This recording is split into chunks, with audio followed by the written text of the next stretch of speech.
pessoal. Queria primeiramente agradecer a presença de todos vocês aqui. Acho que está a sala quase lotada, está linda.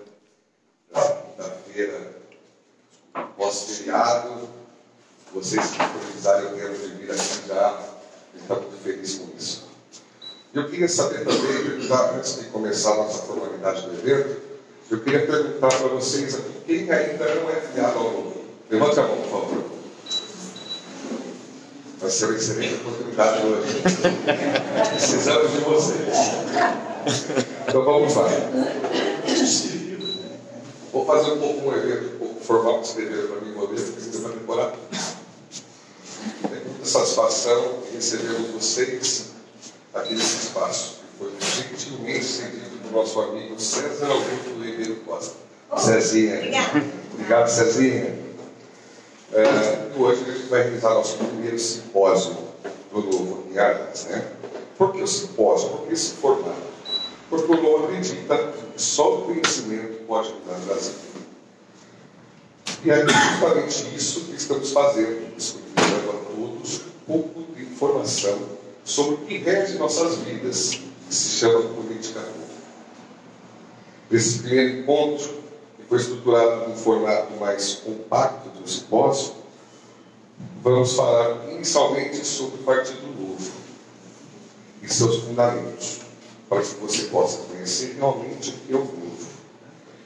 E hoje nós estamos recebendo para falar sobre isso a nossa queridíssima madrinha Luciana Alberto, que vai falar um pouco mais sobre esse assunto. Também falaremos sobre liberalismo, onde o nosso queridíssimo professor Ives vai explanar um pouco sobre esse assunto. E na sequência, nós falaremos sobre política, a participação da política com a nossa queridíssima, digníssima deputada federal, Adriana Ventura. E depois dos três assuntos, nós abriremos para as perguntas, tá bom? O Novo acredita que a mudança do país começa por cada um de nós. Tá bom, gente? Então eu queria abrir agora um pouquinho para a Luciana começar a explanar o assunto. Fique à vontade.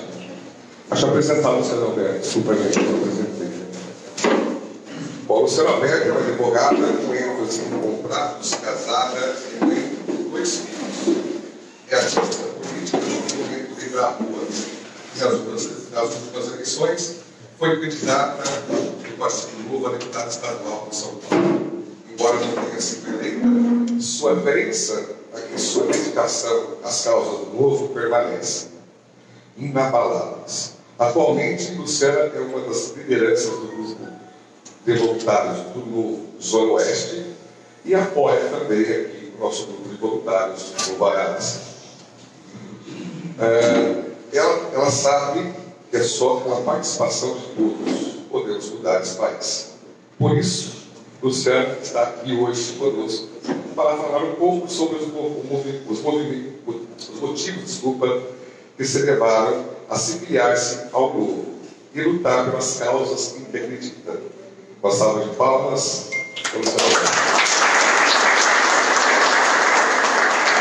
Bom, muito mais do que falar sobre um partido, eu prefiro dar o meu depoimento. Eu sou, como muitos de vocês, uma cidadã indignada com a situação que a política tomou nesse país. A política de troca-troca, dos conchavos, da corrupção, que não beneficia ninguém e acaba enriquecendo com pequenos grupos, porque são pequenos mesmo, perto da população brasileira, que não é beneficiada. E eu fui política, mas nunca participei da política. Então, acho que muitos de vocês também sentiram o declínio e como as nossas vidas são afetadas diariamente com as decisões que são tomadas no legislativo em todas as áreas, tanto municipal, estadual e federal. E eu resolvi fazer alguma coisa. Eu queria sair da indignação, partir para a ação, parar de reclamar no Facebook, parar de me sentir depressiva até e tomar uma atitude.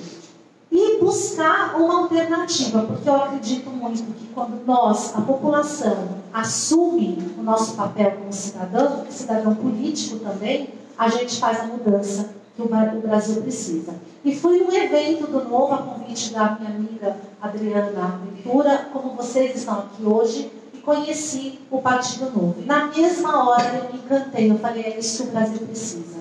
Porque é um partido que não usa dinheiro público, então, a princípio, o que eu mais queria era uma política mais ética, que não tivesse o abuso com os nossos recursos, e que eles tivessem um destino que chegasse na população sem que esse dinheiro, sem que esses recursos circulassem nas mãos de pessoas indignas de geri-lo. Então, o Partido Novo, o primeiro princípio que me encantou é que ele não faz uso do dinheiro público. O segundo é o processo seletivo, porque eu acho que realmente na política a gente tem que ter pessoas preparadas, qualificadas e éticas, que todo partido deveria conduzir o seu processo eleitoral dessa maneira. Então, o processo de seleção, para mim, foi um outro aspecto que também me encantou, que é uma maneira da gente tirar da política as pessoas ficha suja, que não estão comprometidas, que já foram processadas, processadas até criminalmente, e evitar que essas pessoas ocupem cargos públicos. Então, esse foi um segundo aspecto que me fez optar pelo Partido Novo. E o segundo é que, por princípio, todos são iguais perante a lei. E isso é acabar com esses privilégios, acabar com as mordomias que estão concentradas em grupos privilegiados e trazer o cidadão para dentro da política para que ele possa participar e que todos recebam o mesmo tratamento. Eu acredito no Brasil. Eu acredito no nosso país, eu acredito na força de cada um de nós, a gente que trabalha, que luta, que cuida da família, que somos empreendedores, a gente tem que exigir que essas mudanças sejam aplicadas e colocar nos legislativos e nos cargos executivos pessoas melhores, porque são elas que vão mudar as nossas vidas e dar um outro destino para o nosso país. Além disso, o Partido Novo ele tem um processo interno, além do processo de seleção, ele também é o único partido que faz compliance, então ele dá um acompanhamento para os deputados, ele defende diminuição de verbas públicas, mais eficiência, que os parlamentares trabalhem com consciência, com a mesma consciência de um cidadão que está na vida privada. Porque o político ele não tem que ser tratado de forma diferente, ele tem que ser tratado igual a qualquer um de nós que exerce uma atividade profissional. A gente tem que parar com essa mania de olhar o político como se ele fosse um deus, uma pessoa diferenciada. Não, ele está a nosso serviço, ele está trabalhando para nós. E é isso que cada um de nós tem que adquirir essa consciência. Só que a nossa deputada, e graças a Deus os parlamentares do Novo não estão me decepcionando. Pelo contrário, estão me surpreendendo cada dia mais de forma positiva. É um projeto de longo prazo, não é um crescimento orgânico.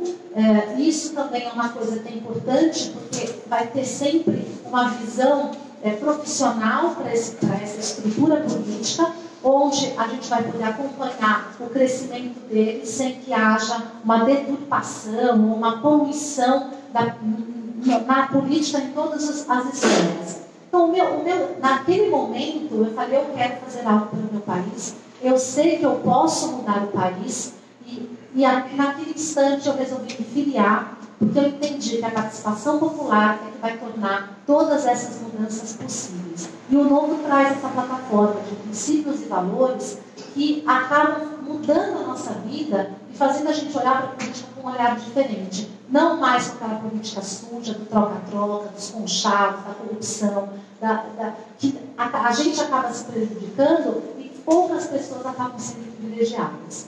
Então, esse é o meu depoimento. Eu convido todos vocês para refletirem sobre o que vocês querem como país, um país para o futuro, para deixar para os nossos filhos e para as gerações futuras também um lugar melhor para a gente viver.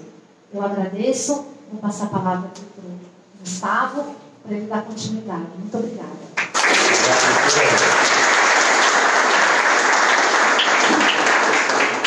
Bom, vamos apresentar agora o nosso professor Ives. O professor Ives é bacharel e mestre em doutorado em Direito pela USP e pelo Largo São Francisco. É especialista no estudo do Instituto Mises Brasil, advogado atuante em São Paulo e também professor de Direito, no curso de graduação e pós-graduação. É autor de diversos livros sobre temas jurídicos, Princípios do Contraditório, Manual de Responsabilidade Civil recursos extraordinários e guardião. Nessa noite, o professor irá nos falar um pouco sobre o criminalismo e suas origens. Seja bem-vindo, Luiz.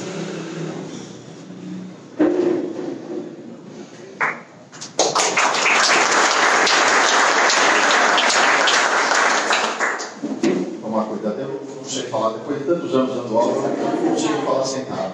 Então, peraí, não vou derrubar nada. Não, pode deixar. Tá, obrigado. Olá, boa noite, tudo bem? Tudo bom? Vocês estão bem? Tudo bom? Eu vou falar sobre liberalismo hoje. Mas não vou falar de teoria, não, fiquem tranquilos. Eu vou incomodar vocês com teoria política, histórias chatas. Eu vou contar uma história. Uma história bem antiga. Uma história mais antiga do que nós. E quando eu digo que é uma história mais antiga do que nós, eu não estou falando de nós nessa sala.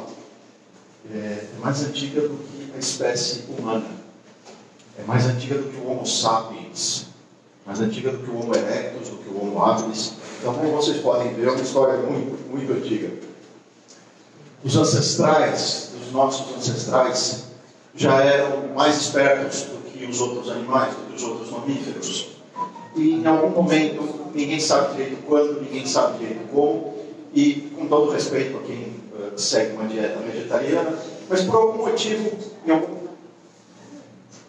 em algum momento, eles começaram a consumir carne. E isso foi aumentando o tamanho do cérebro. Eles já eram mais espertos e foram ficando cada vez mais espertos, e conforme consumiam mais carne, eles iam ficando mais espertos. Isso gerava um reflexo estranho, uma consequência estranha, a de que eles dependiam cada vez menos do instinto e cada vez mais daquela inteligência que estava aumentando.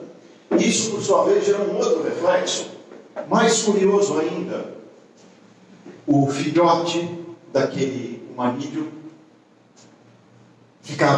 demorava cada vez mais tempo para ficar pronto, cada vez mais tempo para ter um mínimo de autonomia. Se vocês forem pensar no filhotinho de uma gazela, por exemplo, ela já nasce pronta, né? Ela já nasce ali, já sai correndo e come quase tanto quanto a mãe. E ainda bem, porque senão ela ficava para trás do rebanho, e o rebanho sumia e ela ia ficar para trás, o leão comia, sei lá. Vocês pensaram no filhotinho de cobra, ela é pequenininha ali, mas ela já tem o veneninho dela para se proteger. Ela é recém-nascida. O filhote do humano leva 8, 10, 12, 15 anos para começar a ter um mínimo de autonomia.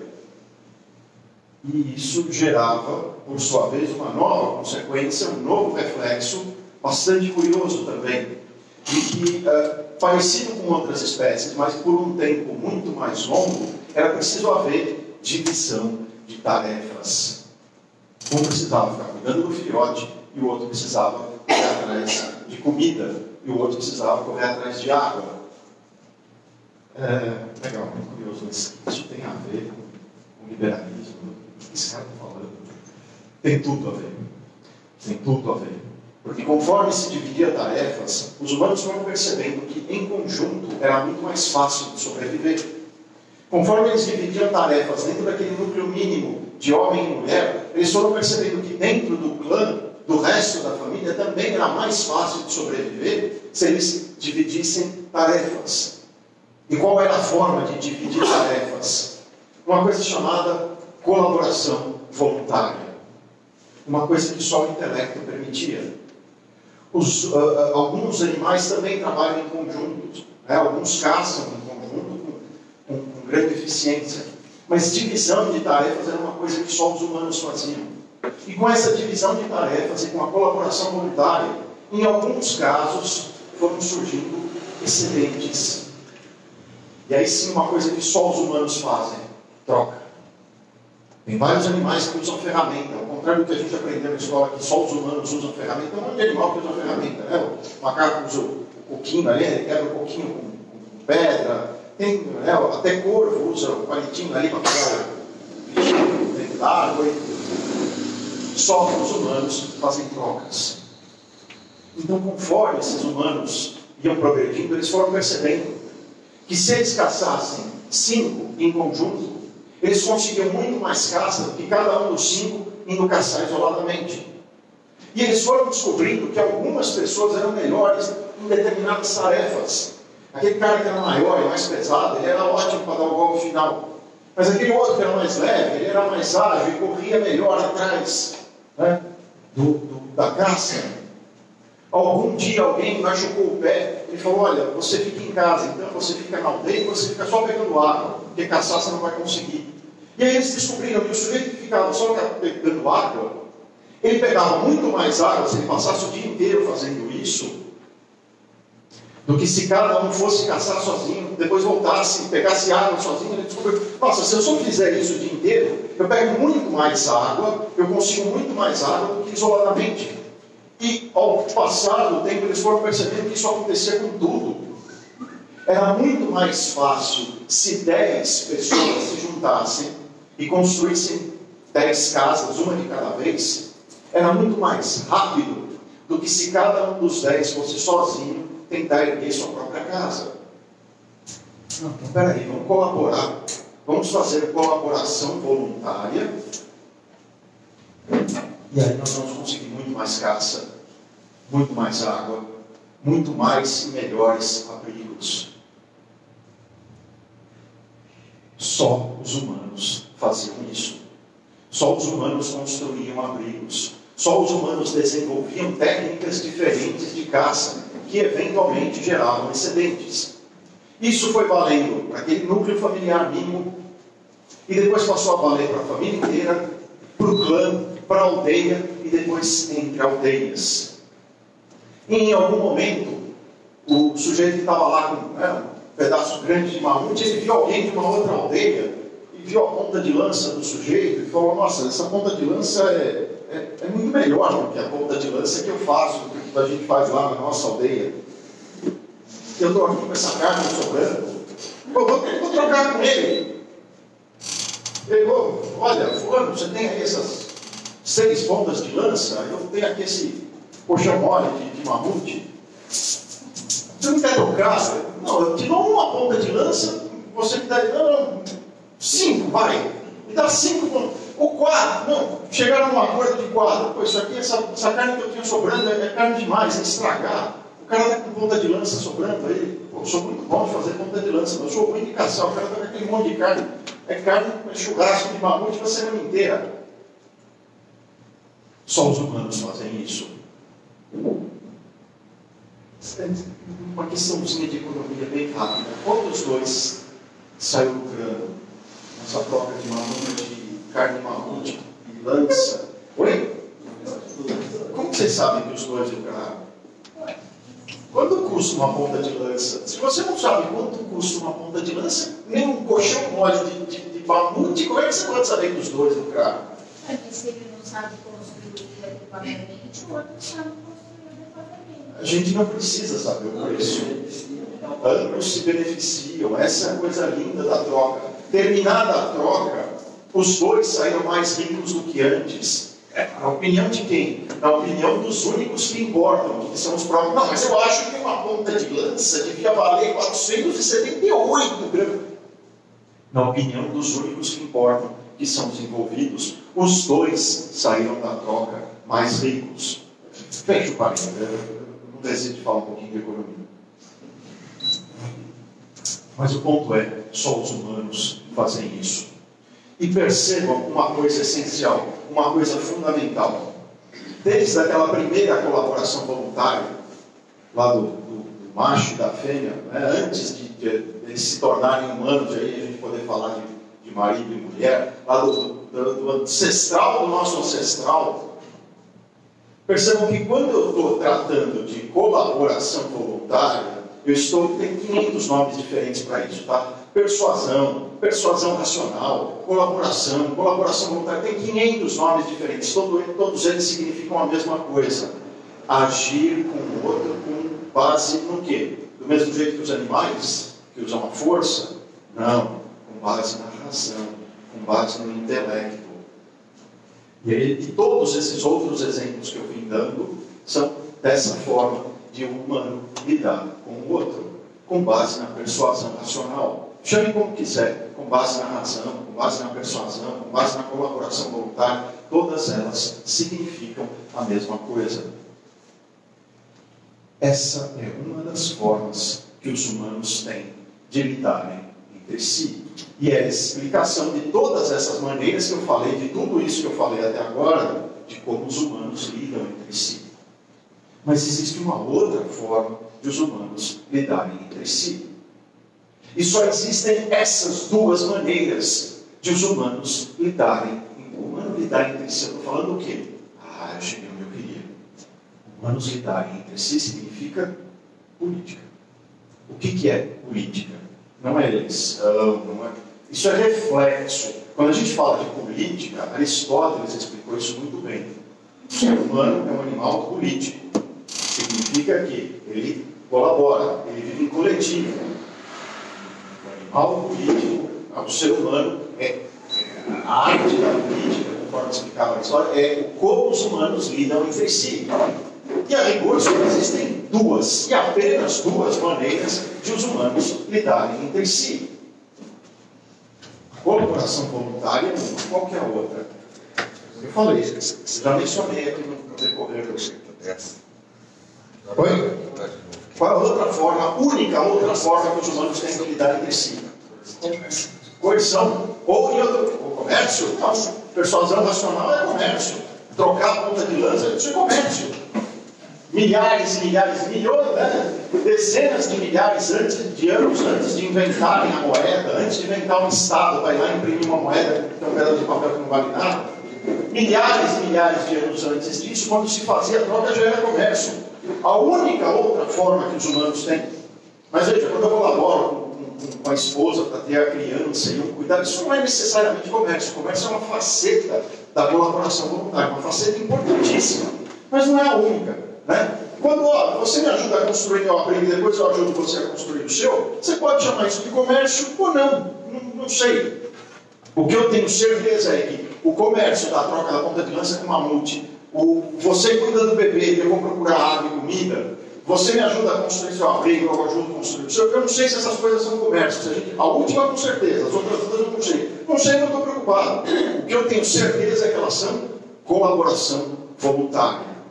Colaboração voluntária é uma das formas que os humanos têm para lidar entre si.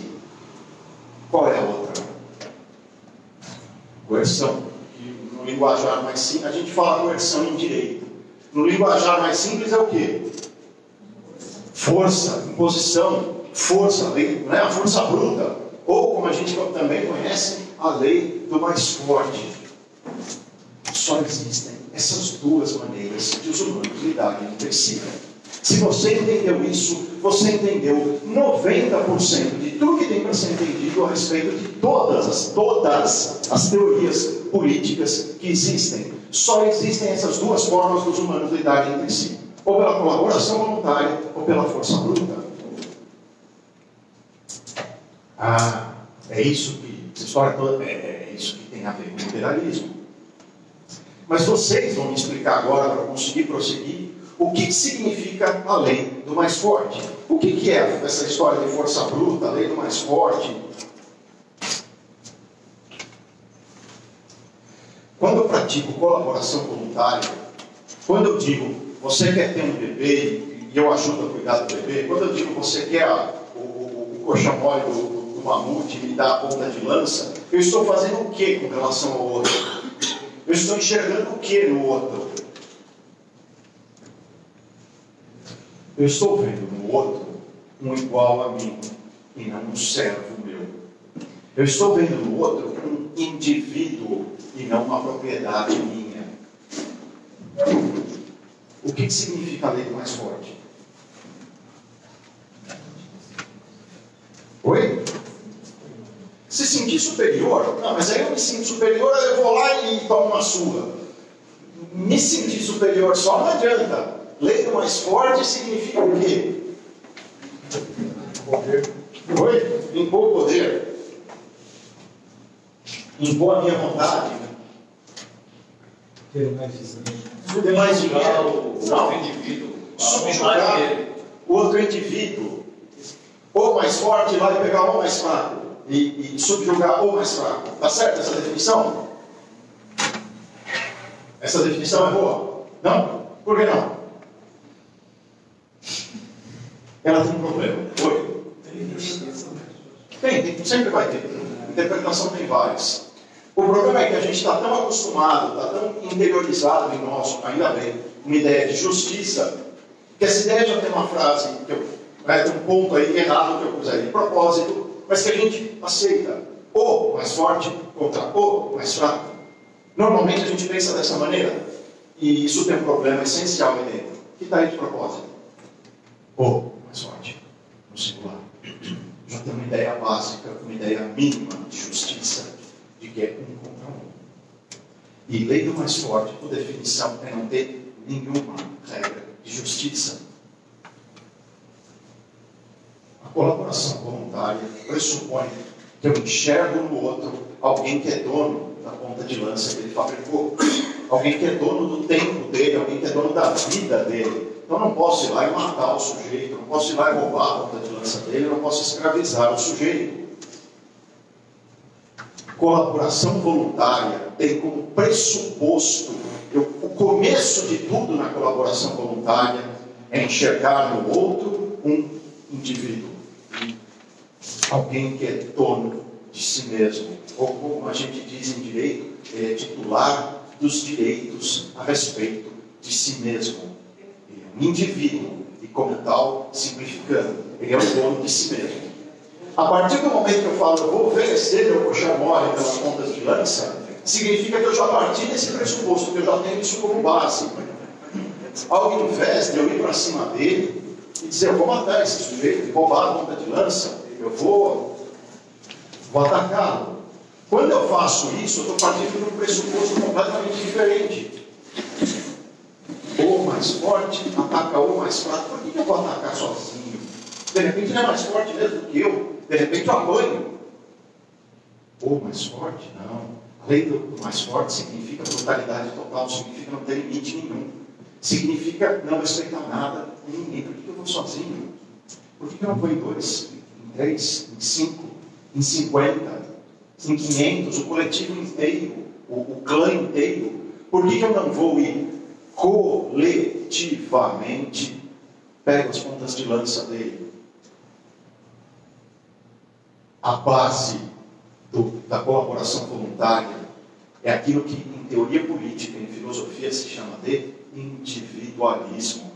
Não tem nada a ver com individualismo naquele sentido que ensinam para a gente que o sujeito que passa por cima dos direitos dos outros. É exatamente o contrário. Quem passa por cima do direito dos outros é um problema de direito penal.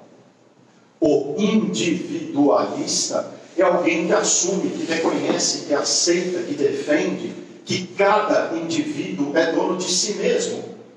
E, portanto, ele não é nem minha propriedade, nem meu servo, nem uma vida que pode ser descartada.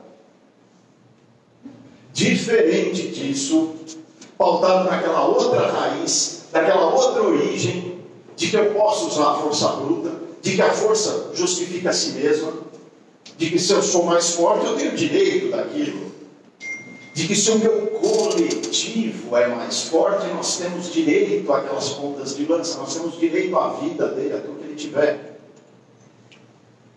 A raiz da primeira ideia da colaboração voluntária é a noção de que o indivíduo é dono de si mesmo, ou seja, individualismo.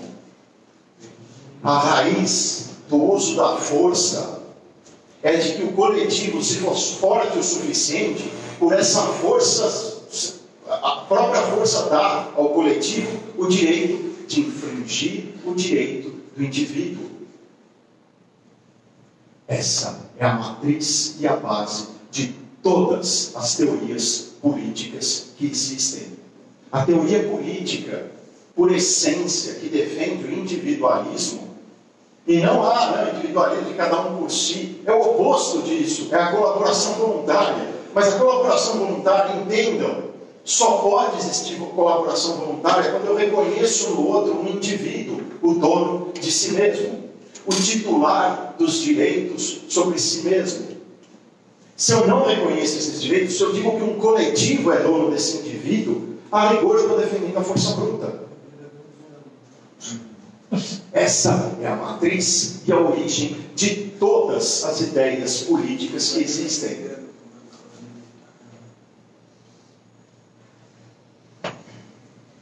E desse individualismo nós vamos ver que o indivíduo, segundo defende o liberalismo, segundo defendem os individualistas, tem 3 direitos essenciais, 3 direitos fundamentais, que são quais?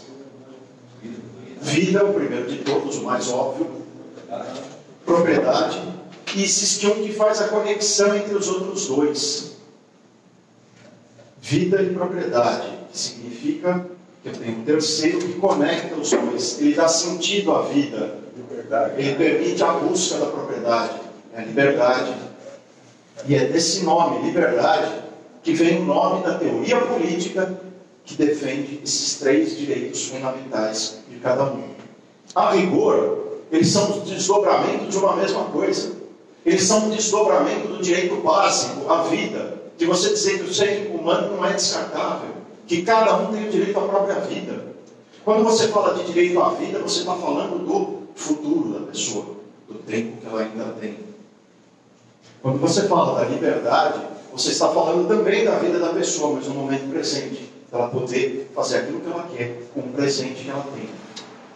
Quando você fala de propriedade, você está falando de novo da vida, mas do passado, daquilo que ela trabalhou, daquilo que ela gastou do tempo de vida dela, produzindo ou parecer jurídico, ou petições, ou contas de lança, não importa. Vida, liberdade e propriedade. Quando você entende que a colaboração voluntária é baseada no reconhecimento de que o outro é dono de si mesmo, e não um pedaço de carne que eu posso usar a meu bel prazer, nem eu sou um pedaço de carne dele, nem ele é de mim, nem nenhum de nós dois é de qualquer coletivo, por maior que seja esse coletivo, a hora que você enxerga isso, e a hora que você acredita e defende nisso, não importa o rótulo que você assumiu, você é um liberal. Se você acha ao contrário, que um coletivo, se for grande o bastante, ele tem o direito de matar, de prender, de escravizar ou de roubar, você é um coletivista. Existem inúmeras crenças políticas no coletivismo e alguns desdobramentos diferentes do liberalismo, mas a essência é: todas as teorias políticas são baseadas em um desses 2 elementos. E ambos são decorrentes dessas 2 únicas formas que os seres humanos têm para lidarem entre si. Esses direitos, esses 3 direitos básicos, são chamados de direitos naturais. Por que eles são direitos naturais? Eles decorrem da natureza do ser humano. Não tem nada a ver com, ele é natural por causa da natureza no sentido de floresta, meio ambiente, não tem nada a ver com isso. Ele é natural, no sentido de que ele decorre da natureza humana. Ele decorre da essência do ser humano, de ser dono de si mesmo. E não parte de um cupinzeiro, um formigueiro. Nós não somos desse jeito. Nós somos indivíduos autônomos, com ideias próprias e desejos próprios. Isso, essencialmente, significa ser humano. É da natureza, é da essência do ser humano ser assim. Se é da natureza do ser humano ser assim, nós podemos dizer que esses direitos são naturais. E que a teoria política que defende esse direito, como diz Ayn Rand, de uma forma que eu gosto muito, esse é o código da vida. É o código que preserva a vida. Porque ele respeita essa natureza humana. Da mesma maneira, ela vai chamar os coletivismos variados, socialismo, nazismo, que são vários tipos diferentes de coletivismo. Coletivismo de Estado, Mussolini, Lenin, coletivismo de partido, Stalin, coletivismo de raça, Hitler, são todas variações do coletivismo. E Ayn Rand vai dizer, da mesma forma que o liberalismo é o código da vida, e vejam as sociedades liberais como proliferam, como aumenta a população, como enriquece a população, isso não é por acaso, é simplesmente que você está respeitando o código da vida. O que é o código da vida? Cada ser humano é dono de vida, liberdade e propriedade sobre si próprio. Os coletivismos, ao contrário, como diz Ayn Rand muito bem, são o código da morte. Não é à toa que se tem situações de miséria tão absoluta que eles chegam no nível do canibalismo. Olha, tem 10, vamos matar um para sobreviver 9. Isso não é o socialismo dando errado. Isso é o socialismo dando certo. Crianças morrendo de fome na Venezuela, portanto, não significa que o socialismo está dando errado. Muito ao contrário, isso é o socialismo dando certo. Não é o socialismo sendo mal aplicado. É o socialismo sendo bem aplicado. É o código da morte funcionando bem, fazendo aquilo que ele foi projetado para fazer.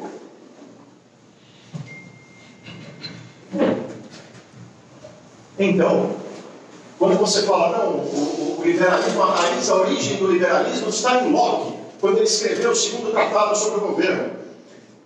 O liberalismo, como ciência política, num todo organizado e brilhantemente exposto, de fato nasceu com Locke, quando ele escreve esse livro. Mas muito antes de ser uma ciência completa, um todo coerente, academicamente coeso, já era uma ideia que remontava muito antes do Homo sapiens existir. Isso remonta à disputa entre Aristóteles e Platão, ali discutindo entre individualismo e coletivismo, entre democracia e o governo dos aristocratas, como defendia Platão.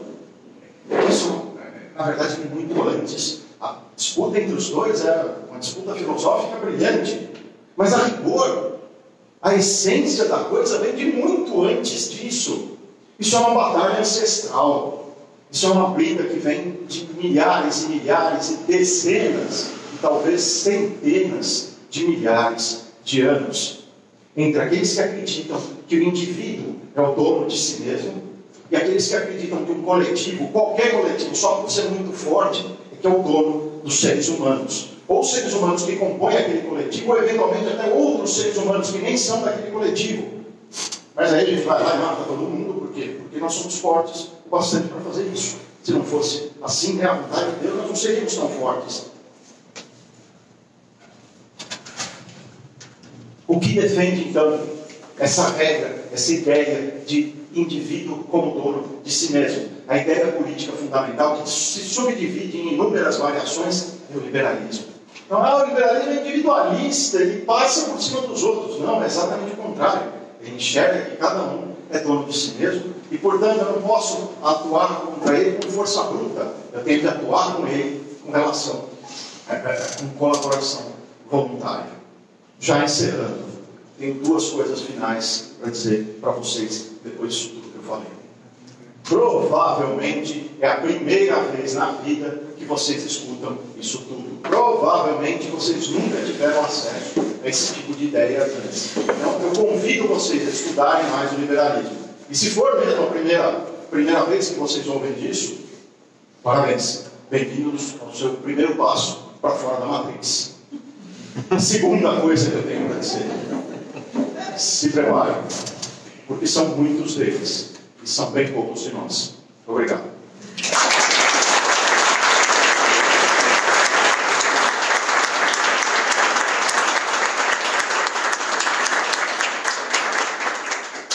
Sensacional. Obrigado, professor, por essa aula. Gente, eu queria falar uma coisa. Vamos dar por 100 quilômetros, porque a gente tinha certeza que ia ser perfeito. obrigado. Se serve de consolo, eu interrompi minhas férias e vim de Florianópolis aqui para vir.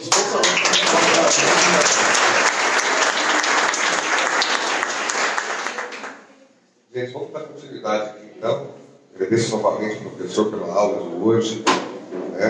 Vamos dar sequência agora ao nosso simpósio, que a gente está aqui para aprender assim, a conseguir receber o máximo de informação possível para a gente construir um Brasil melhor. Isso é a ideia do simpósio. Vou apresentar agora a nossa excelentíssima deputada. Belíssima. Deputada brasileira.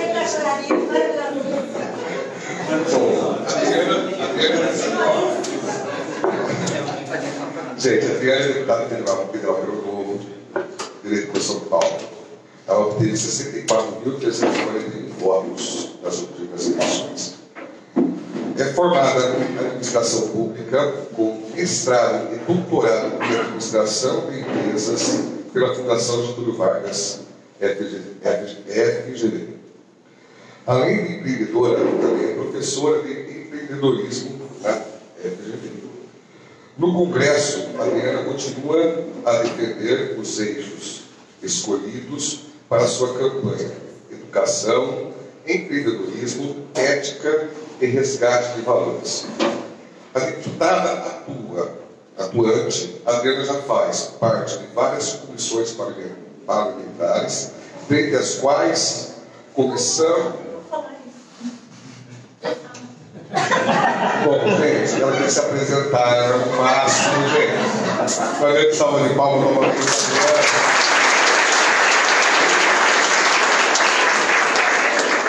Oi, gente, tudo bom? Muito prazer, é um prazer estar aqui em Araras.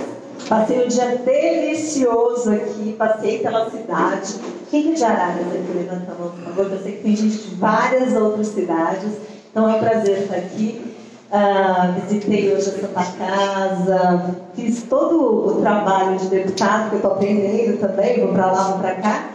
Mas também aqui me traz muito boas lembranças, porque há muitos anos atrás eu já fui bailarina na vida, eu vinha dançar muito aqui no Teatro Municipal de Araras. Então hoje não deu tempo de ir lá, mas eu falei, eu preciso ir lá para voltar, porque eu só tenho boas lembranças daqui. Então, primeiro é um prazer estar aqui. Eu sou professora universitária, né, o Paulo falou, eu falo muito. O professor Ives me entende bem, porque não que você fale muito, não é isso, mas a gente tem o hábito de falar e a gente se empolga. Então, quando eu estiver falando muito, vocês vão levantando a mão e cortando, porque senão a coisa anda. Nunca fui política, nunca me interessei pela política. E a Luciana, o relato da Luciana é um relato de muitos de nós, que a gente realmente entrou em busca do individual e a gente ama justamente o que o professor Ives estava falando. Essa questão do indivíduo, essa questão da liberdade, essa questão do respeito à nossa liberdade, à nossa escolha individual, à nossa autonomia. Então, eu estava me sentindo lesada, incomodada, e eu resolvi ajudar. Então, assim como Cezinha, vai ver, né? Assim como Cezinha também tem um espaço em São Paulo, e comecei a ajudar o Partido Novo, organizando esses eventos assim. Foi assim que eu comecei, acho que foi assim que a gente conheceu, não foi? Eu chamava os candidatos, achava legal, vinha gente conhecer o Partido Novo, porque eu me encontrei ali, porque eu preciso fazer alguma coisa. E o fato é que daí faltava mulher, daí comecei a chamar as amigas, né? Você vai na reunião, precisamos de candidatas. E eu acabei entrando para ajudar, e eu virei deputada. Você não esperava que eu fosse virar deputada. Eu era aquela última da fila, o cavalo paraguai tinha, todo mundo tinha. Então, assim, foi uma surpresa para todos, mas a campanha foi crescendo e foi uma coisa muito bacana. O objetivo aqui da minha fala, eu tenho dois objetivos. Primeiro, eu contar um pouco para vocês de como é essa vida em Brasília. Né? Eu acho que todo mundo se interessa, fala, nossa senhora, como é estar lá. E tem muita coisa bacana acontecendo e tem muita coisa que a gente ainda precisa aprender a lidar. Né? A gente tem que sobreviver no coletivo, né? Aquela coisa coletiva que se deixar a gente é engolido por aquilo. Então toda hora essa questão desses princípios estarem muito enraizados na gente, esse espírito de liberdade, de tudo mais, isso realmente é o que move e mantém a gente tão forte. Nós somos 8, mas a gente parece assim 800, porque a gente lá é uma guerra e a gente se destaca justamente por essa lucidez de valor, por essa união. É uma coisa muito bonita de ver, mas eu vou contar alguns episódios aqui. Quando eu cheguei ali na posse, eu queria montar, minha tese de doutorado é ética e integridade, eu falei de ética dos valores, mas uma abordagem prática. E eu falei, não, realmente eu quero fazer uma frente contra a corrupção, porque o que me levou lá foi a indignação de ver. Tá melhor agora, gente? Ah, é aquele barulho, parecia um ronco, era isso? Eu pensei que tinha sabido. Eu falei, que será que eu estou vendo? Bom, mas era o microfone, vamos lá. Então, eu falei assim, bom, como que me levou para essa indignação? É mensalão, é petrolão, a gente começa a ficar envergonhado de falar que é brasileiro, não é isso? Aquele sentimento que não dá vontade de fazer nada. Né? Então eu falei, eu preciso mobilizar. E eu sou muito comunicativa, apesar de um pouco tímida, eu sou comunicativa. Então eu lembro que no dia da posse, eu falei, vou abrir uma frente. Acho que vocês sabem o que é uma frente parlamentar, que seja frente parlamentar é uma união de parlamentares, e tem um objetivo comum. que tem um objetivo em comum, no caso, o combate à corrupção. Então, no dia da posse, todo mundo lá fazendo post, tirando foto, eu ali com a minha listinha, vem participar da minha frente, vem participar da minha frente. Eu nem conhecia os deputados, e quem assim olhava para mim com aquela cara de não quero assinar, eu falava, olha, é contra a corrupção, você tem que assinar. Assinaram e assim, protocolei a frente 2 dias depois, e foi uma frente super bacana, porque qual é o objetivo ali? Não existe ética da direita e ética da esquerda, gente. Então são 260 deputados federais, está crescendo o número ainda, e senadores, ela é mista, isso quer dizer é 1/3 das 2 casas, e com isso eu comecei a transitar, porque lá a gente não faz nada sozinho, né? A gente começa a aprender um outro lado. Eu gostei da fala do professor quando ele falou que as pessoas sobreviviam em conjunto, dividiam as tarefas, lá a gente não pode chegar lá, levantar a bandeirinha e falar assim, vamos fazer isso, vamos fazer aquilo. Ali ninguém faz nada sozinho. Isso quer dizer que a gente tem que aprender a conversar, a gente tem que aprender a conviver e muitas vezes aceitar as coisas que são bem diferentes, não é? Então isso também está sendo uma aprendizagem. Toda a dinâmica no Congresso, da Câmara dos Deputados especificamente, elas acontecem dentro de comissões específicas. Então não é tudo acontece no plenário, tem votação, a gente vota tudo. Tem comissões específicas de tudo. No caso do Partido Novo, somos 8, vocês já sabem, assim, os 8, então a gente tem o líder, o Marcelo Van Hatten, é do Rio Grande do Sul, nós temos um deputado de Santa Catarina, o Gils, temos 2 de Minas Gerais, que é o Thiago Lucas, do Rio de Janeiro, que é o Paulo Ganini, e 3 de São Paulo, que vocês devem conhecer, que é o Poit Alessi, e eu sou a única mulher dessa bancada maravilhosa, né, de rapazes. Então é muito divertido para mim. E o que a gente faz? A gente dividiu as comissões de acordo com as habilidades de cada um, os conhecimentos de cada um. Só que no nome, todo mundo é muito parecido. Todo mundo tem muito a mesma proposta, todo mundo é empreendedor, todo mundo gosta todo mundo é reformista, todo mundo quer fazer. E chegou uma hora e falou assim, bom, tá bom, quem que vai para a Comissão de Saúde? Adivinha para quem sobrou? Então, o que aconteceu? Eu sou titular na Comissão de Seguridade Social, Família e Saúde. Foi uma definição que eu achei que teve muita lógica. Eu fiz a campanha em comunidades carentes. Então, faz parte da minha proposta e do meu propósito ajudar as pessoas que mais precisam. Isso faz parte, sim, sou muito através do empreendedorismo, tá bom? Não tem nada de assistencialismo aqui. Eu sou da opinião que as pessoas têm que poder, elas têm que fazer as suas escolhas, elas não têm que ficar toda hora recebendo isso, recebendo aquilo, e sendo vitimizadas, e aquela historinha que todo mundo aqui está cansado. Mas a questão de dar autonomia para que eles possam escolher a escola que o filho vai, então esse é meu propósito. Nas comunidades o que eu mais vi foi empreendedor. Então isso é uma coisa que eu pensei, pela saúde, dando acesso à saúde, eu consigo melhorar a vida dessas pessoas para que elas possam justamente desenvolver e trabalhar melhor. Então, eu sou titular na saúde, seguridade social, família. Sou suplente na CCJ, então eu acompanhei toda essa novela que vocês viram, da reforma da Previdência, estava lá, bem divertido. Tem hora que a gente fica lá à base de Rivotril, que a gente tem vontade de levantar e brigar com o meio mundo, porque o que a gente vê lá parece que não existe, mas também sou suplente de educação, sou educadora, sou professora universitária, então eu quero sempre ter o pezinho lá, porque é a educação que transforma, né? É assim, o empreender e a educação que se vai transformar isso daqui. Estou também agora na Comissão Especial da Previdência. O Novo tinha 2 vagas, agora são 4, nós ganhamos vagas, assim, porque a gente abertamente, nós defendemos a reforma da Previdência. Ela é necessária, ela é importante, porque a gente fala que a educação está péssima. Hoje eu fui na Santa Casa aqui de Arara, já contei para vocês. A gente vê o perrengue que a saúde passa, né? Todos os lugares da Santa Casa de vocês.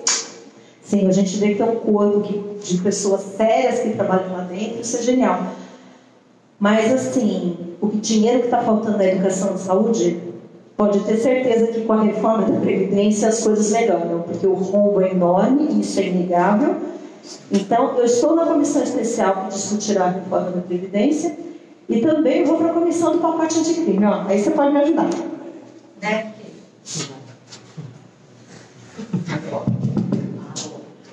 Vai voltar o ronca-ronca. Vamos lá. Então, e aí, o que é bacana? No nosso mandato, eu não vou falar os companheiros, porque eu acho que é mais bacana a gente fazer bate-bola, responder perguntas, eu acho que vocês devem ter várias dúvidas. Mas eu queria só dar um depoimento do que é bacana.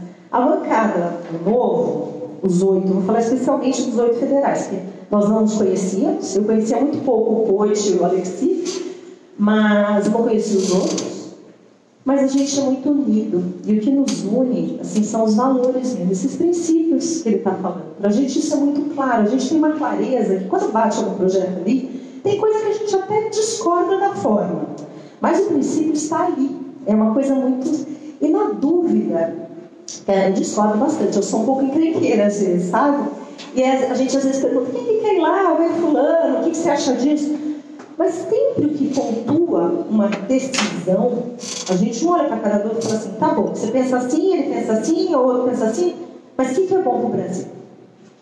Não interessa o que você quer. O que é melhor para o Brasil? Ah, melhor é isso. Ah, tá bom. Então, a gente é muito direcionado, isso é bonito. É uma coisa assim que até emociona. Às vezes eu paro e penso, nossa, mas que bancada legal é essa? No início do processo seletivo do Novo, falando especialmente, a Lu aqui foi candidata. Assim, a gente trabalhava, a gente era concorrente, mas a gente trabalhava unido, é uma coisa interessante. Porque eu, quando entrei na campanha, eu entrei para ajudar. Então eu falei, eu vou ter 3 mil, 4 mil, 5 mil votos, sei lá, a gente nunca sabe quantos votos vai ter. Mas a gente fica com aquele espírito. Eu olhava para os outros candidatos, os outros deputados federais candidatos, e eu olhava assim, eu estou bem representada se for ele, eu estou bem representada se for ela. Então tem muito, eu sou muito grata a todos os candidatos, porque eu não fui eleita sozinha. É um pedacinho de cada candidato que eu estou carregando. Por isso eu conto para todo mundo, você votou em mim? Não. Mas eu te represento do mesmo jeito. Porque eu acho que a obrigação aqui é a gente representar, né? Vocês se sentirem representados dentro dessa jornada. Bom, deixa eu ver se tem mais alguma coisa. E nisso tudo, eu acho que, falando da frente parlamentar, que eu cortei o assunto, mas eu acho que é uma coisa bacana de dizer, a gente ali está um movimento também pela ética, né, para trabalhar realmente contra a corrupção, porque a gente tem a ver corrupção em todos os níveis, em todas as esferas. E essa frente já fez muita coisa. Logo na primeira semana a gente já reuniu com o ministro Moro, a gente já fez a questão da interlocução. É uma frente que busca quais são os projetos, leis, ações e de que maneira podemos prevenir corrupção. Tem gente de todos os partidos envolvidos, os 24 partidos que estão na frente, na diretoria especificamente, se reúne sempre. Tem pessoas lá da direita, do centro, da esquerda, então é muito bacana você ver esse movimento. Fomos na casa do presidente Rodrigo Maia pedir para ele pautar a PEC 333, que fala do foro privilegiado. A gente falou, ó, já está pronto para votar, vamos votar. Ainda não foi votado, tá, gente? Mas a gente está ali. Lá não tem consenso, não tem acordo entre os líderes. Então, o que a gente está fazendo? Cada um está indo coletar a assinatura dos líderes. Porque a hora que tiver assinatura, a gente põe o papelzinho ali e fala, ó, está pronto. E a gente está fazendo esse trabalho. 2 episódios me marcaram bastante lá nos últimos meses. Eu só vou relatá-los, depois eu encerro a minha pauta, para a gente abrir para a pergunta. O primeiro deles foi a questão da anistia. Bom, tem um projeto de lei que falava de autonomia de partido político, eu não sei quem que acompanhou isso, então falava da autonomia dos partidos, do número dos diretórios e tal. E colocaram ali o vulgo jabuti, vocês sabem o que é jabuti? Ali no meio daquele projeto eles enfiam uma coisinha que não tem nada a ver, que passa lá no meio. Eu estou aprendendo essas coisas, viu? Mas, e justamente nesse novo, pelo princípio de liberdade, a gente é super a favor de autonomia, liberdade dos partidos, aquela coisa. Só que ali tinha colocaram ali uma emenda falando que estava dando anistia para os partidos políticos das suas dívidas anteriores a 2018, blá, blá, blá, blá, blá, e por aí vai. Mas assim, muito revoltante você ver como que é o funcionamento. Às vezes a gente é refém de uma situação e isso representou... Ó, de novo, vamos. Tem alguém dormindo, estou falando demais. Bom, causa um pouco de indignação. Todos nós fomos assim na tribuna, todos falamos que absurdo, autonomia para partido. Na internet vocês vão achar uma ajuda. Autonomia para partido, 70 milhões de prejuízo. Como é que a gente dá autonomia para partido político que, além do que é sustentado por dinheiro público, quer dizer, a gente está pagando 2 vezes? Né? Quem não tem competência não tem que se estabelecer, aquela lei básica. No final, aprovar. A gente foi voto vencido, eu fiz até uma manifestação, uma declaração de voto, porque eu fiquei tão revoltada, voto simbólico. Eu fiz uma declaração de voto para publicar, porque eu falei, não vou achar que eu vou ter a favor disso. Foi para o Senado veio a luz, o Senado tirou aquele pedaço, falando de... O que aconteceu? Voltou para a Câmara, eles colocaram de novo. Bom, então essa parte que revolta um pouco, mas a gente faz barulho e estamos no caminho. E a outra coisa, que também aconteceu, que eu achei muito bacana, o Novo apresentou uma emenda para a devolução do fundo partidário. Né? Nós temos 8 milhões, é alguma coisa na conta, não é isso? 8 milhões. Com os 8, vocês sabem que o Novo vai receber mais ou menos 25, 27 milhões por ano de fundo partidário. Né? Dinheiro público que cai e tal, que a gente não vai usar porque a gente recusa usar. E a gente colocou uma emenda para ter o direito de devolver esse dinheiro. Direito, a gente não está pedindo para ninguém devolver, a gente só queria pegar o dinheiro e devolver. E foi um escasseio. Foi uma coisa bonita, também todo mundo correndo. E foi engraçado porque os deputados ficavam olhando, os 8 correndo ali no plenário, pegando assinaturas, falando. E foi uma coisa tão bacana, uma ação tão coletiva, que nós tivemos 144 sims que aprovaram. E foi muito bacana. Os 8. A gente falou, pelo amor de Deus, tem que ter pelo menos 8, tem que ter sim ali. Mas tivemos 144, então 136 pessoas entenderam o nosso pedido e foi muito bom. Logicamente, teve muita revolta de outros parlamentares, porque o que aconteceu com os filiados e com outras pessoas caíram matando em cima de quem votou não. Então, isso também... Assim, a gente está aprendendo a não comprar briga direta também. A gente não pode confrontar dessa maneira, porque a gente tem que construí-la. A gente não aprova nada sozinho. Então, ao invés de brigar com quem disse não, a gente agradeceu quem disse sim. A gente acha que essa política constrói mais. Então, é isso. Eu acho que eu já falei bastante, mas eu vou abrir para perguntas. Mas outra coisa também, que é um sopro de esperança para vocês. É muito inspirador, tá? Eu acho que é muita responsabilidade representar, né? A gente está toda o forte com o revólver na cabeça, é assim, é uma experiência, mas é muito bom, principalmente porque a boa notícia é que tem uma turminha lá que é muito boa. Nessa renovação entrou muita gente boa. Eu sempre brinco, eu falo que aqui no meu celular a gente tem um grupinho de 70, 80 deputados de todos os partidos que entraram e a gente ajuda. Gente, estou precisando de ajuda aqui. A gente tem um grupo que quer reformar, que sabe da necessidade, que quer colaborar, que já pensa diferente. E também uma outra coisa, nós temos muitos políticos eleitos que são muito bons, sabe? Talvez não encontrem espaço, talvez não tenham um protagonismo, mas porque eles são bons, são sérios e já trabalharam muito. Então, esse relato eu acho importante dar, porque eu acredito que a gente vai virar esse jogo. Não foi essa eleição a gente começou, na outra mais um pouquinho. Sabe, daqui umas 2 eleições, 3, eu acho que o cenário vai ser completamente diferente. Tá bom? Mas é isso, contem comigo, agora eu vou abrir para a resposta. Obrigada.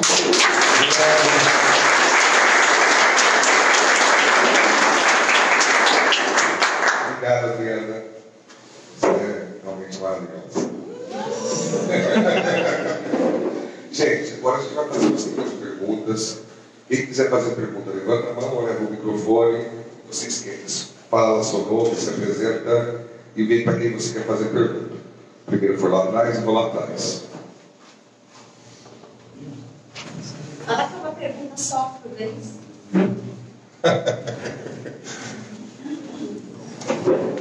Obrigado, boa noite. Boa noite a todos. Meu nome é Rodrigo, eu sou médico oftalmologista.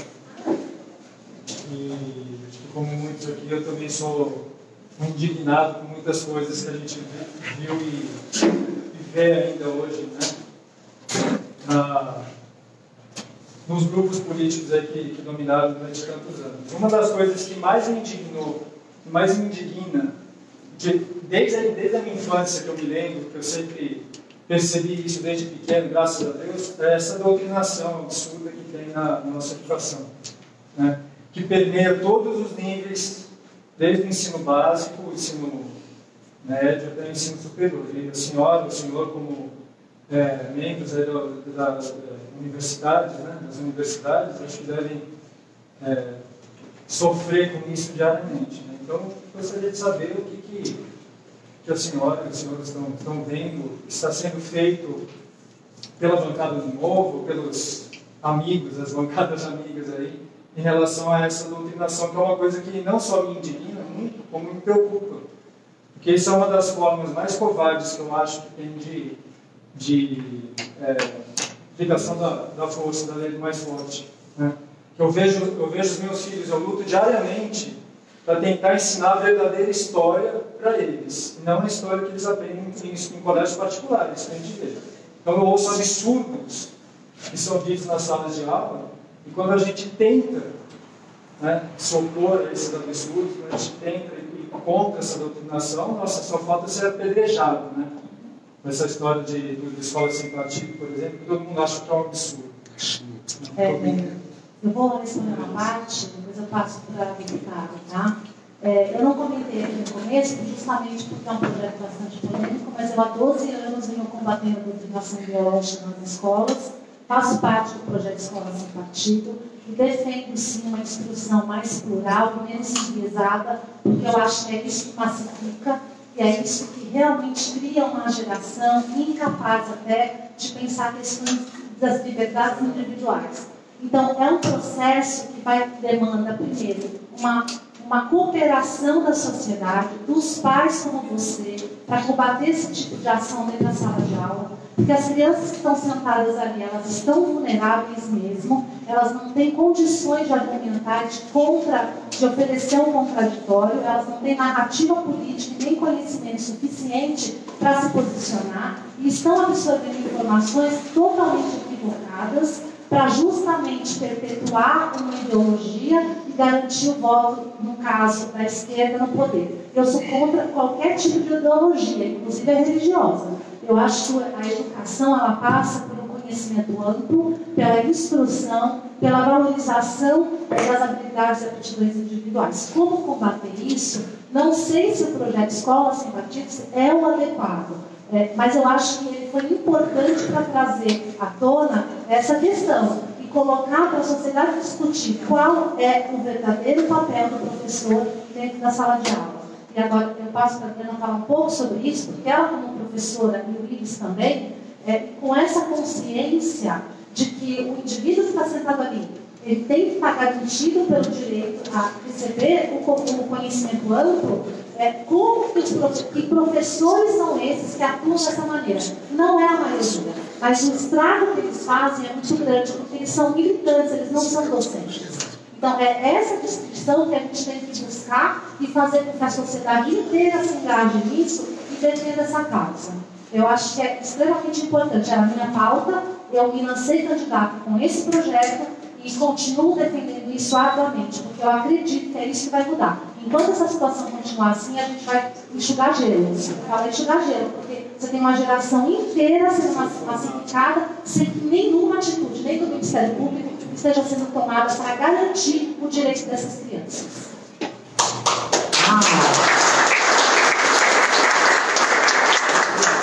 Você tocou no ponto dela, você começou a falar assim, gente, a gente encontrou, a pessoa se encontrou.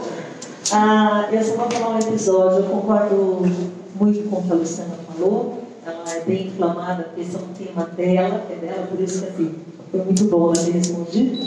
Mas nós já presenciamos, nossas filhas estudam na mesma escola, as duas são o terror dos professores, são aquelas que levantam a mão e questionam cada frase que os professores, na tentativa de doutrinação, né? Os professores querem ver qualquer pessoa, menos as nossas filhas. E nós já foram convidadas para sair da escola também, não é mesmo? Já foram convidadas, e a gente fala, não, elas gostam daqui, elas vão ficar aqui mesmo. 13 anos. Elas têm 13 anos, então vocês assim. Os meus estão indo para o mesmo caminho, eles têm 10, viu? Então. E o que é bacana? Mas eu só quero complementar com uma frase. Eu acho que tem uma questão também dos professores e tem uma questão também dos pais. Os pais não estão acompanhando o que acontece nas escolas, os livros que os filhos estudam. A gente foi pegar umas provas, uns livros, e a gente viu umas coisas, sabe? Tudo é o patrão chicoteando empregado, aquele desumano que explora o trabalhador. Vai falar que ao gerar riqueza, gera emprego, né? É muito melhor distribuir. Todo mundo tem riqueza do que a gente ficar dividindo miséria, não é isso? Então é tudo errado e a gente tem uma parcela também. A gente precisa acompanhar o que é falado, o que é ensinado. Então acho que passa por aí também. Já falaram tudo, só queria dizer, apoiem a escola do partido.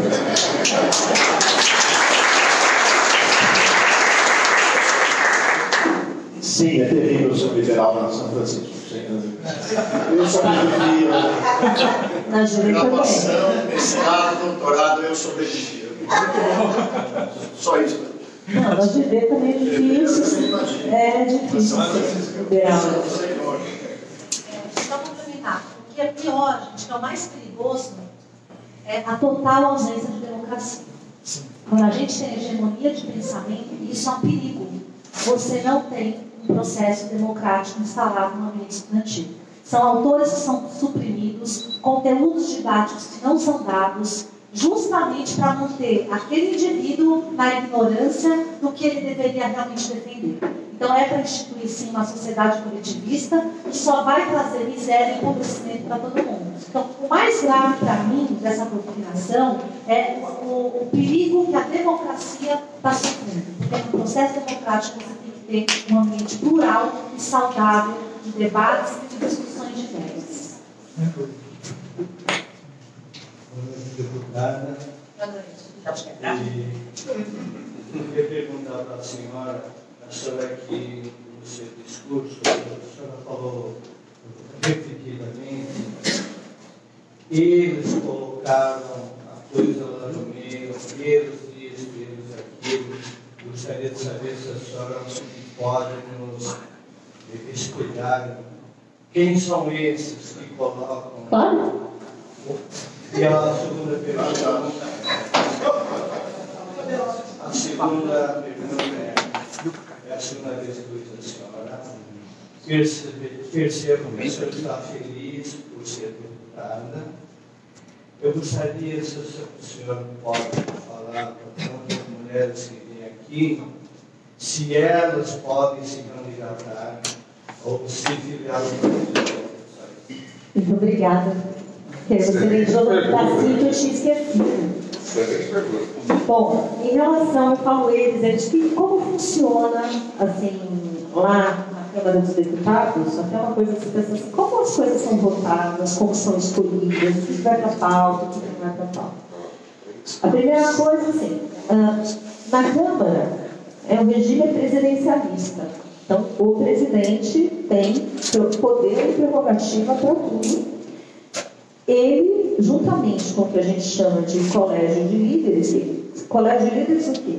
Cada partido tem um líder e eles semanalmente fazem uma reunião onde eles definem, pelo menos previamente, o que vai ser votado. Então, nessa reunião semanal, eles falam, eu quero colocar o projeto tal, vamos colocar o projeto tal. E muitas vezes, inclusive, isso é um ponto que também me deixa muito revoltada.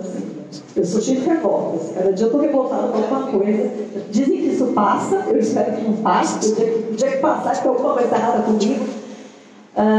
Mas tem coisas ali que são protocoladas e depois de 2 semanas entra para a votação. Eu falo, como assim? Não passou pela comissão? Não vai tese em comissão? Não foi discutido? Não. Mas assim, é o que eles chamam de caráter de urgência. Eu falo, não, urgência é fome, urgência é ter saúde, urgência é Venezuela, tem um monte de urgência, aquilo ali não é urgência. Então, mas acontece. Então, o colégio de líderes define, e tudo é acordado antes, é o que a gente chama, não é? É tudo assim. É tudo acordado antes. Ali, dificilmente, alguma coisa é votada assim que seja acordada. Vai para a votação depois que os líderes chegaram no consenso. Tem uns ali que arruma um pouco de confusão, vão para cá, vão para lá, mas o que está ali já é coisa combinada. Tanto assim que eu lembro que no episódio da anistia dos partidos e também na devolução de dinheiro, eu fui ali no líder do PSL e falei, como você votou? Por que você votou não? Como é que você libera a tua bancada? Você é brava com ele, eu estava muito brava. E ele virou para mim e falou assim, mas não foi combinado antes. Eu falei, mas não foi combinado antes, mas Então, tem essa cultura do combinar antes. Então, isso é combinado entre eles. Talvez 1, 2, 3 discordem, mas está acordado com a maioria. Então, isso é o fato. Cadê, assim, as mulheres? Cadê as mulheres? Levanta a mão, de mulher. Olha só. Mulherada, seguinte, papo nosso. Nós temos que participar da política. Não é blá blá blá. Como eu disse, eu nunca me envolvi em política, achava um saco, ligar na TV. Né? Meu marido está sentado ali, me dava bronca. Você não tem paciência para ver esse povo, me dava, sabe, até. Mas, uma questão, a gente faz a diferença. Não só porque, vocês sabem que a bancada feminina no Congresso são 77 deputadas e 513 parlamentares. 15% é muito pouco. Então a gente precisa participar. Não quero ir para Brasília, estou com um filho pequeno, cada uma tem uma história, a gente precisa participar da nossa maneira e precisa fazer que essa transformação aconteça. A gente tem um papel fundamental nisso. Então eu queria pedir para vocês considerarem, sim, participar da política, sim, trazerem outras mulheres para a política, porque faz diferença, faz muita diferença. Eu vejo o que a mulherada faz ali. Só para vocês terem ideia, as mulheres resolveram eleger a primeira secretária. A primeira secretaria, lá, logo, o Rodrigo Maia, depois da primeira secretária, que é a deputada Soraya Santos, e nós elegemos. Ela não era candidata oficial. Ela lançou candidatura avulsa e a mulherada vai, convence a bancada aqui, convence a bancada ali, ela foi eleita. Então, eu queria pedir para vocês participarem. Se vocês estiverem alinhados com os valores desse partido, filiem-se e participem. Eu quero fazer um outro pedido também para vocês.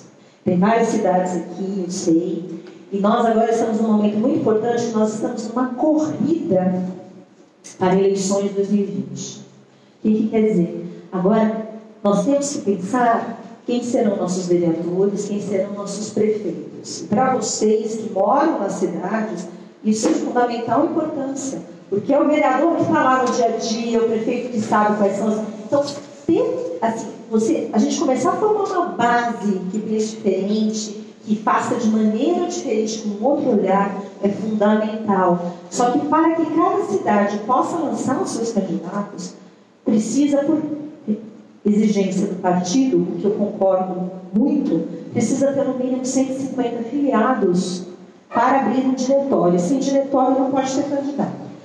Eu concordo muito, porque depois do que eu vi ali no Congresso, quando deram anistia para partido, por que deram anistia para partido? Porque abriram um monte de diretório, né?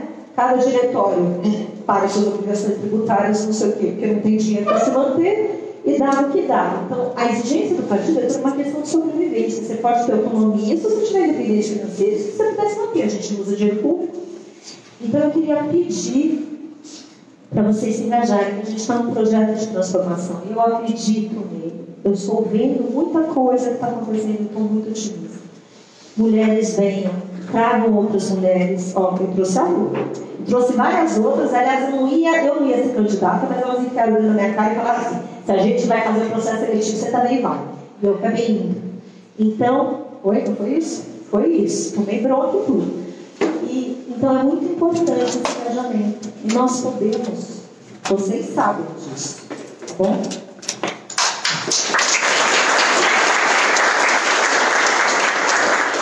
Só um comentário, antes que eu esqueci já.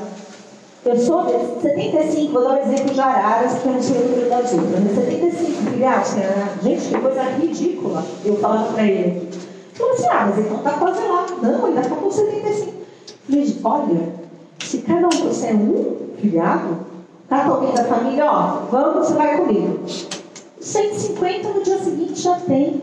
Como é que uma cidade maravilhosa que nem Araras, com esse potencial todo, como é que esses 75 que já são do novo, não pega alguém da família e coloca um filiado? Então, assim, para mim, esse caso é muito fácil. Aliás, todos os outros, só contar, é só querer. Então, porque não adianta reclamar. Para a gente reclamar e para a gente criticar, a gente tem que fazer. Quem não faz nada e fica com a bunda no sofá, não tem o direito de reclamar.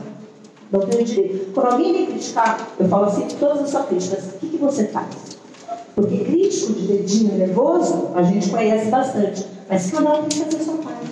Então, por favor, pronto, gente.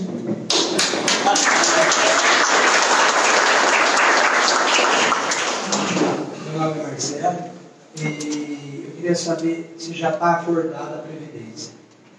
Se ela mais usa e quando, velho? E se ela vem desidratada?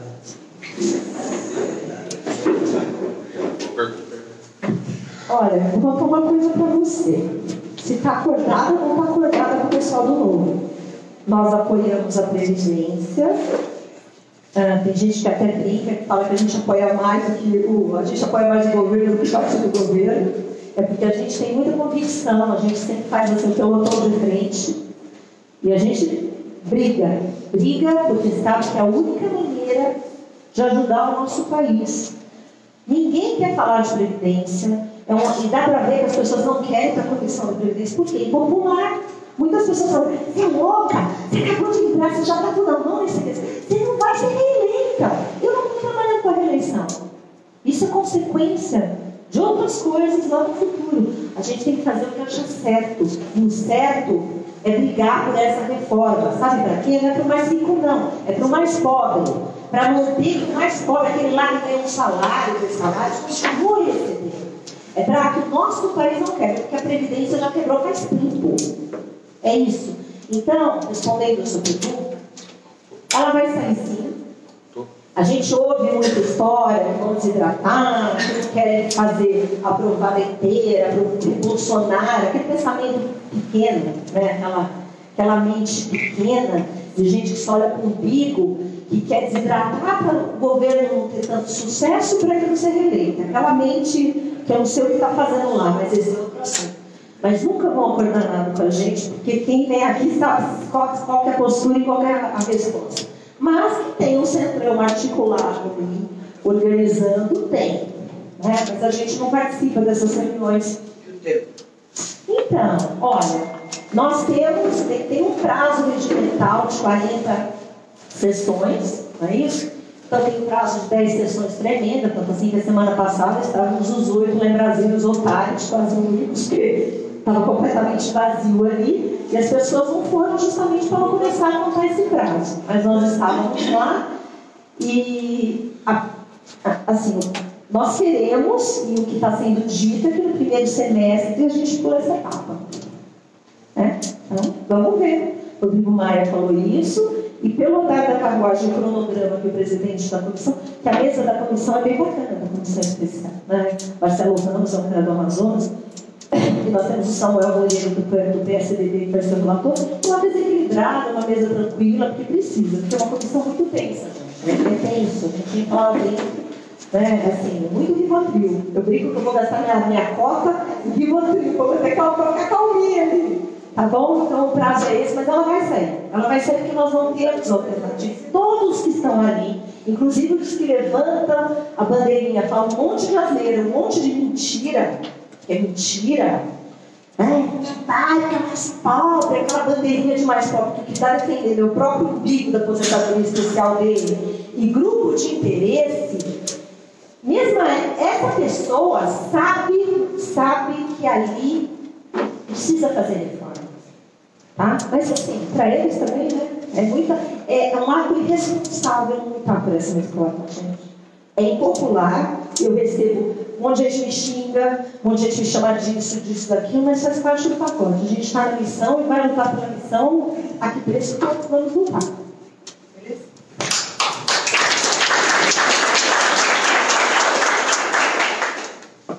Oi, eu me chamo Dani, a gente já teve a oportunidade de se conhecer à tarde, né? E com relação à Santa Casa, existe uma defasagem no orçamento da saúde, né? Que é inclusive que acaba refletindo na Santa Casa, que é por conta do nível de ações judiciais que as pessoas movem, né? Contra o município para conseguir remédios de alto custo. O município ele tem a União tem uma listagem de medicamentos de alto custo, porém não engloba todas as que existem. Segundo o que a gente conversa, tudo, que a gente acompanha, essa defasagem hoje em Araras, ela gira em torno de quase 500 mil mês, né, com dinheiro que poderia estar sendo revertido para a Santa Casa. E essa solicitação que o judiciário faz para o município, ele também pode ser feito para o Estado, para a União. Não existe nada que defina que é municipal. Né? Todos eles são solidários, vale para quem você está pedindo primeiro. E nós sabemos que a gente não pode interferir no judiciário. Uma vez que eles pedem, a gente fala de saúde, eles não negam. Então existe esse custo muito alto. Talvez seria uma coisa para se pensar de trabalhar com os laboratórios que, em caso de ações judiciais, ou fazer valores mais baixos para compra, ou incorporar alguns outros medicamentos de alto custo para diminuir esse valor que o município gasta, né? E reverter isso para a Santa Casa também. Talvez seja uma alternativa, né? Para conseguir dar esse fôlego também para a saúde. Que por conta de a necessidade, tudo isso, aquela pessoa ela precisa, porém acaba interferindo no coletivo. Então seria mesmo essa.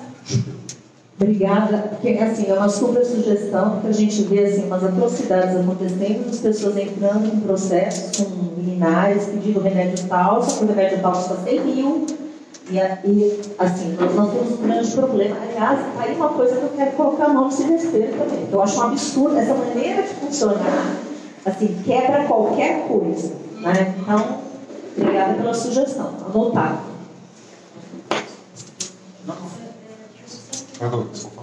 Que as pessoas às vezes não sabem é que o município tem um orçamento, ele está restrito àquele gasto, né? Ele não pode simplesmente aumentar o gasto dele a hora que ele quiser.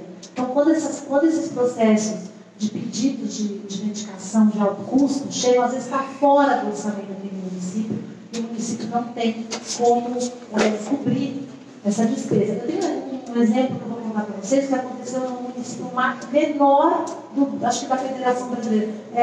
Consolação Municipal lá em Minas. É um ovo de cidade, tem 2 ruas, mas é município. E um munícipe entrou com pedido que o valor da medicação era maior do que a arrecadação do município. Então, aonde que o município vai conseguir essa verba para cobrir essa despesa, para oferecer o tratamento que aquele cidadão precisa, sendo que há um custo elevadíssimo, às vezes remédios importados. Então, é um problema sério que precisa ser realmente... Posso fazer um complemento? Em 2017, a Constituição Mexicana tem 100 anos, né? Que é a primeira Constituição mais produtivista, né, que temos. E só um trecho aqui de um site do Mercado Popular que fala aqui desse falando sobre 100 anos. Em 2012, a União sofreu um bloqueio judicial de um montante de 279 milhões para atender somente 523 pessoas. Campinas, o município de Campinas, teve 16% do orçamento da saúde destinado a 86 pessoas em 2009. É um problema muito sério. Só um minutinho. Vamos respeitar a sequência, que vamos aqui com essa pergunta, depois vocês levantam a mão e eu vou até vocês. Você quer que saia não? É saúde, pergunta? Isso. Vamos fazer uma sequência. Vamos lá, desculpa então. Bom, primeiramente, eu peço desculpas por analisar do colega. Eu sou pregoeiro do município, concursado no caso, né? Só para ratificar as informações dela, o município de Araras hoje, ele tem em torno de aproximadamente 100 milhões ano de orçamento para a saúde. Desses 100 milhões, mais de 20 milhões têm sido destinados já para ordens judiciais. Assim, faço pregões extensos, gigantescos em cima disso, e as informações que se vêm do jurídico é que realmente assim, primeiro se acata a ordem judicial e até ser revertido já teve que ser executado. Já há uma alíquota assim, de desconto para ser mais barato esses produtos e medicamentos, só que não é suficiente para cobrir o rombo que gera no município, né? E eu tenho percebido que eu estou indo para o 3º ano ali, cada ano aumenta essa quantidade de ordens judiciais e Mas a tendência é escalonar assim, para uma forma que vai se tornar insustentável. Né? Se isso não for revisto, de fato vai ser insustentável para si. Perguntas? Dúvidas, gente? Então, vamos para o Douglas lá.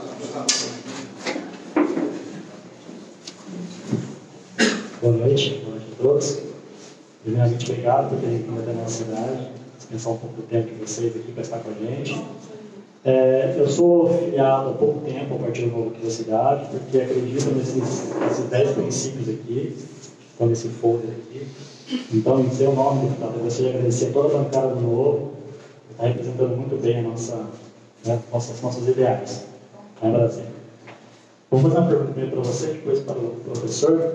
Quando você iniciou a Frente Parlamentar contra a Corrupção, você teve alguns políticos mais antigos que tentaram de alguma forma fazer com que você desistisse dessa ideia, por estar envolvido em algum esquema, alguma coisa nesse sentido. E o professor, se a gente pegar os países da Europa, por exemplo, que trabalham nesse sentido do coletivismo, né, do socialismo, se pegar a Espanha, falida, Itália, falida, Portugal, também França, falida. Se pegar os países aqui da América do Sul, falida. Então eu queria saber a opinião do senhor, porque os países insistem ainda nesse modelo. Ao contrário, os países liberais hoje estão crescendo assim, exponencialmente. Tá bem. Então, vamos lá. Países europeus, a maioria deles tem um nível de liberdade econômica muito maior do que o Brasil. Então, o Brasil está lá na esteira de liberdade econômica e, portanto, bem mais coletivista do que esses países. Mas o intervencionismo econômico na Europa tem aumentado muito. Isso está levando alguns países a quebrarem. Então, se você for pensar na Austrália, por exemplo, está no topo ali dos países mais livres, eles estão há 26 anos sem nenhuma crise. Eles passaram incólumes pela crise de 98. Então, eu convido vocês, além, em complemento a estudo que eu falei hoje, além de estudarem o próprio liberalismo, é até objeto de uma outra palestra minha, mas eu convido vocês a darem uma olhada lá nos índices de liberdade econômica da Heritage e da Fraser Foundation, que é muito legal para fazer isso, para comparar países, para saber por que esse país está bem, por que está mal, no longo prazo está melhor, no longo prazo está pior. Por que isso ainda é tão prevalecente? Porque as pessoas pensam, não, isso aqui não é socialismo, isso é intervencionismo. E está certo, socialismo é uma coisa e intervencionismo é outra. Mas ainda tem essa visão de que o intervencionismo é bom, de que ele vai ajudar, de que ele vai corrigir os problemas, de que ele é preferível, porque ele vai ajudar os mais pobres. Como eu disse, é uma batalha ancestral. É uma coisa que vem de muito tempo. E, a meu ver, as coisas estão melhorando muito. Se a gente for ver a renda per capita no mundo, está tudo melhorando muito. Mesmo recentemente, se for comparar com a década de 90, né, e em 2015 nós tivemos passou abaixo de 10% o número de pessoas na linha da miséria absoluta, e a gente não tem menos de uma hora ao dia. E a imprensa não falou nada, ninguém disse nada. Então, assim, por um lado eu sou boboca, eu sou um otimista incorrigível, mas por outro, efetivamente, os números mostram, as coisas estão melhorando. Mas nem por isso a gente pode baixar a guarda. O preço da liberdade é a eterna vigilância. Então, o discurso deles é muito bonito, o marketing deles é muito bom, o apelo emocional é muito grande, é muito forte. Então, essa vontade de pintar um inimigo, enxergar o inimigo, a culpa é dos ricos, a culpa é do capitalismo, isso vende, isso é muito forte, isso não tem um poder tão grande na razão, mas tem um poder muito forte na emoção. Então, daria para a gente ficar horas aqui falando, né, quais são os motivos que levam. Tem muitos motivos, apesar de todo o sucesso do liberalismo. É uma coisa estranha, né? Quanto mais sucesso ele faz, mais ele apanha.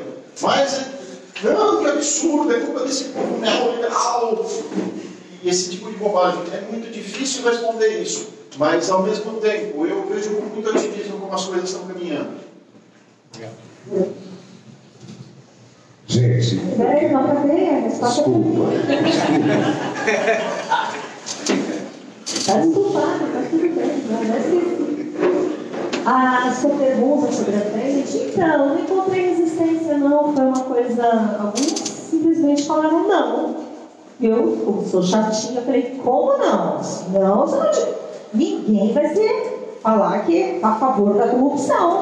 Mas a pessoa me olhava torto, como quem diz, o que essa novatinha está fazendo aqui? E tem gente que não quis assinar, a gente tem que respeitar.